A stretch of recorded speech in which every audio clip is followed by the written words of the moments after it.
Sí, muchas gracias, señora presidenta, y buenos días también, señor Hernández, y darle, me uno en ello a la señora presidenta de la comisión, la bienvenida a esta comisión. Agradecerle también sus explicaciones en relación con las cuestiones de carácter, digamos, más técnico, de carácter normativo, que tienen que ver con los criterios de reconocimiento de las obligaciones de pago y la atención del abono de las mismas. Creo, y lo ha confirmado antes la presidenta, que es la primera vez que comparece en esta comisión como interventor general de la Administración autonómica, aunque también lo haga de acuerdo con su nueva condición como secretario autonómico de la Consellería. Esperamos en mi grupo que no sea la última. Le puedo asegurar que tenemos la intención de seguir pidiéndole que venga. Creemos que pocas personas como usted conocen lo que ha sido la evolución de las cuentas públicas autonómicas durante los últimos años y que nadie mejor que usted puede explicarnos, como ha hecho anteriormente, los procesos que han seguido la ejecución del gasto, el reconocimiento de las obligaciones de pago, el abono de las mismas a los acreedores, que son las cuestiones a las que se refiere esta comparecencia. Teníamos mucho interés en que viniera usted hoy a estar aquí con nosotros porque pensamos que puede desvelarnos algunas de las dudas que tenemos respecto a este tipo de cuestiones, adicionales a las que ya nos ha comentado con anterioridad. Por ejemplo, a mí me gustaría saber cuál es en la actualidad el plazo medio que transcurre desde el momento en que un acreedor presenta un documento acreditativo de un derecho de cobro ante la Administración autonómica hasta el momento en que dicho derecho de cobro se reconoce como obligación de pago. Por decirlo de un modo más coloquial, ¿cuánto tiempo pasa desde que un gasto se lleva a cabo hasta que se reconoce la obligación de pago que ese gasto genera? Dicho en términos más coloquiales. También me interesaría saber cuál es la demora media que se produce entre el momento en que se reconoce esa obligación de pago y aparece registrada en la contabilidad presupuestaria y el momento en que se efectúa el pago de la misma en términos globales. No obstante, y dado que me imagino que todas las deudas no se abonan en los mismos plazos, usted mismo nos ha indicado anteriormente que existían unos órdenes de prelación para el abono de las deudas, me gustaría que me explicase qué criterios se siguen en líneas generales, más allá de ese orden al que se ha referido y que se establece en principio de forma objetiva por parte de un ordenador. ¿Qué criterios se establece, como decía, en función del tipo de obligación, del capítulo al que pertenece, del plazo que ha transcurrido desde que la obligación se reconoció? Es decir, si se pagan antes las más antiguas o no, si se pagan antes las que tienen que ver con transferencias corrientes o las que son de capital, en fin, si existe, además de los criterios que nos ha comentado y que de forma parece que objetiva están programados en un ordenador, pues si existe algún criterio de carácter político, para que nos entendamos, si se toma alguna decisión política en relación con ese tipo de criterio establecido en el software, para que nos aclaremos, ¿no? Me imagino que usted conoce perfectamente, creo que los conocemos todos, los graves problemas en que se encuentran prácticamente todos los sectores que tienen algún tipo de relación con la Administración autonómica. Los discapacitados, los libreros, los dependientes, los ayuntamientos, las empresas proveedoras de luz y de agua, las compañías que construyen o mantienen las infraestructuras, los farmacéuticos, los proveedores sanitarios, los institutos tecnológicos, las empresas que están esperando recibir una ayuda que se les otorgó. En fin, no voy a hacer una relación detallada porque tampoco creo que sea necesario. Creo que todos estamos a la orden del día en este sentido, ¿no? Esta acumulación de deudas sin pagar produce graves problemas a los particulares, pero también produce graves problemas a las empresas. Ha trascendido en algún medio de comunicación que alguna empresa incluso había dejado de pedir ayudas porque prefería organizarse sin contar con ese dinero antes que contar con un dinero que no sabe cuándo va a llegar. Los efectos que esta situación, en lo que esto afecta a las empresas, puede tener sobre el empleo, que creo que no se nos ocultan a nadie, creo que son fáciles de adivinar. Dinero que no llega, empresas que no pueden acceder a préstamos para financiar la falta de ese dinero y que se ven abocadas a reducir plantilla para ajustar costes.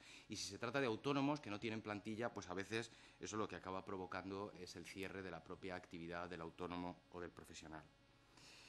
Con respecto a este mismo asunto que nos ocupa, me gustaría también preguntarle, aprovechando su presencia aquí hoy, acerca de lo ocurrido durante los últimos años con las popularmente conocidas como facturas en los cajones. Yo no sé a los demás miembros de esta comisión, pero a mí me produjo una gran sorpresa comprobar cómo el pasado mes de abril, y coincidiendo con la puesta en marcha del llamado Plan de Pagos a Proveedores, aparecieron más de 1.800 millones de euros en facturas que parece que no estaban contabilizadas en ninguna parte. Facturas que, de acuerdo con el plan de reequilibrio, corresponden al periodo que va desde 2009 a 2011. Facturas que ni siquiera estaban contabilizadas, como es preceptivo, de acuerdo con lo que establece el Plan General de Contabilidad en la cuenta 409, es decir, la de acreedores pendientes de aplicar a presupuesto. Como usted sabe muy bien, la falta de registro en esta cuenta no es una cuestión técnica ni es una cuestión anecdótica. El hecho de que no estuvieran contabilizadas ahí significa que no habían entrado, permítame la expresión coloquial, en el circuito del control administrativo. Pero supone algo más, y es que los gastos asociados a esas obligaciones de pago no fueron contabilizados en el ejercicio en que esos gastos se generaron. De manera que tanto las cifras de gasto de tales ejercicios como las cifras de déficit que se ofrecieron están ahora mismo puestas en cuestión.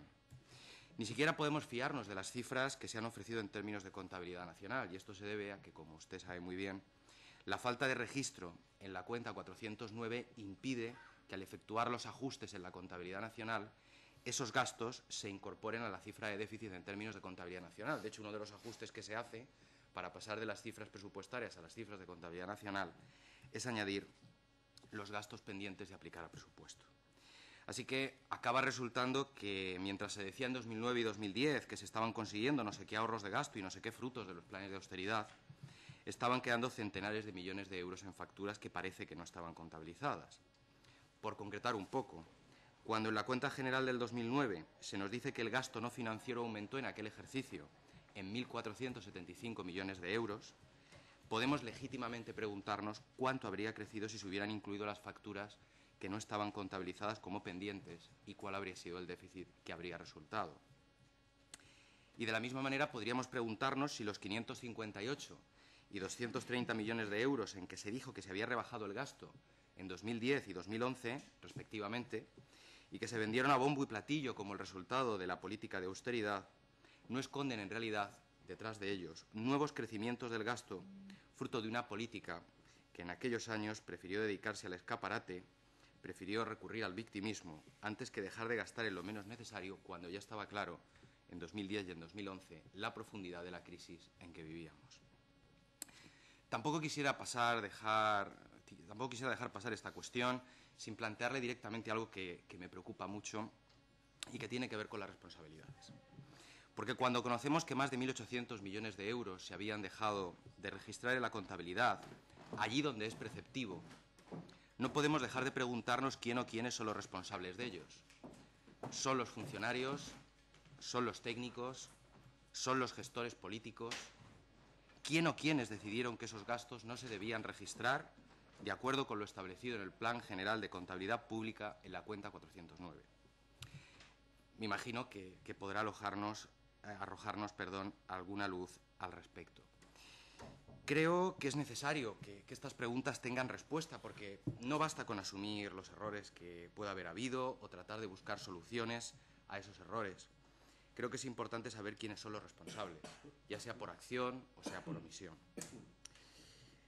En términos más generales, creo que todos coincidimos en que ciertamente vivimos una época muy difícil.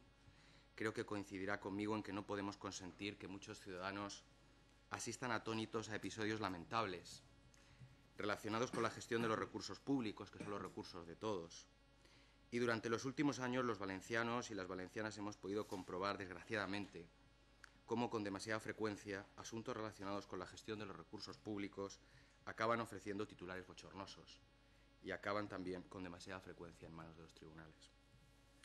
Por eso creo que es una buena oportunidad su presencia aquí hoy, señor Hernández, para que, además de darnos algunas explicaciones más concretas, pues también intente transmitir un mensaje hacia los ciudadanos, hacia todos los valencianos y todas las valencianas, ¿no? ¿Han funcionado o no han funcionado los controles públicos? ¿Puede la ciudadanía tener la seguridad de que la intervención, la que usted representa aquí hoy, ha hecho todo lo posible para impedir los desmanes que se han producido? Si lo ha hecho, ¿por qué se han producido esos desmanes? Y si no lo ha hecho, ¿por qué no lo ha hecho? Creo, insisto en que estaría bien que también nos respondiera a estas preguntas en la medida en que con ello, pues probablemente los ciudadanos, los valencianos y las valencianas, pues podrían estar más tranquilos respecto de la gestión de los recursos públicos. Nada más, gracias. Gracias, señor López. Señor Blanco, por 5 minutos.